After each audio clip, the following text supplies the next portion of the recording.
শিখছিলাম না, নিজে শিখেছিলাম আমি সিটি, এবং সিটি আমরা শুরু করেছিলাম। তো আমার মনে হয় গৌতমদা আসার পরে অনেকটা স্ট্রাকচার রয়েছে কাজটা, এবং কাজ কী করে হয় ডিজিটাল মার্কেটগুলো এক্স্যাক্টলি সেই অনেকগুলো জিনিস আমি এখন মানে গৌতমদার থেকে বুঝতে পেরেছি যে আচ্ছা এরকম করে কাজ ডিজিটাল মার্কেটিংয়ে হয়। তো গৌতমদার কয়েকটা সুপারপাওয়ার ছিল, একটা হচ্ছে যে খুব ভালো এক্সেলে জিনিসগুলো রাখতে পারতো প্রত্যেকটা জিনিস, রাইট। সেকেন্ড জিনিস হচ্ছে আমি যা বলতাম তৎক্ষণাৎ সেই জিনিসটা একদম সেই কী বলবো মানে সেই ধর্মের বাক্যের মধ্যে একদম ওটা সঙ্গে সঙ্গে সেই জিনিসটার উপরে যে তুরন্ত অ্যাকশন নিত, সেটা আমার খুব ভালো লাগতো, যে সিরিয়াসলি নিত আমার কথা।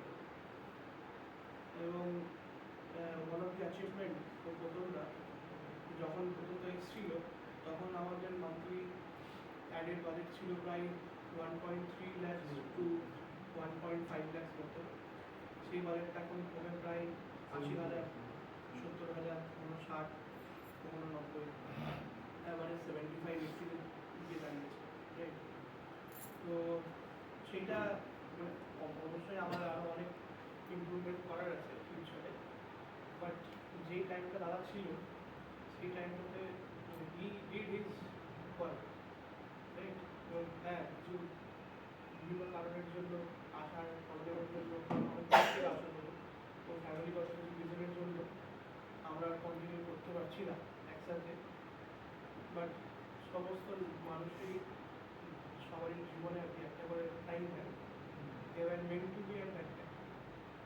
তো সেই জায়গাটা গৌতমদা has done his job, that is all I will do, and he has done a good job. So thank you so much, Gautamda. I wish you all the best, and future যখনই আমরা কোনো দিন দরকার পড়ে I will be more than happy calling you, that I will call you sometimes. ঠিক আছে না? So we'll see how we can collaborate in a remote way. হ্যাঁ, thank you so much. আর তোমার সাথে আর কি কাজ করতে হয়, আমি চাই শিবম কিছু আমি তো ঠিক আছে, শিবম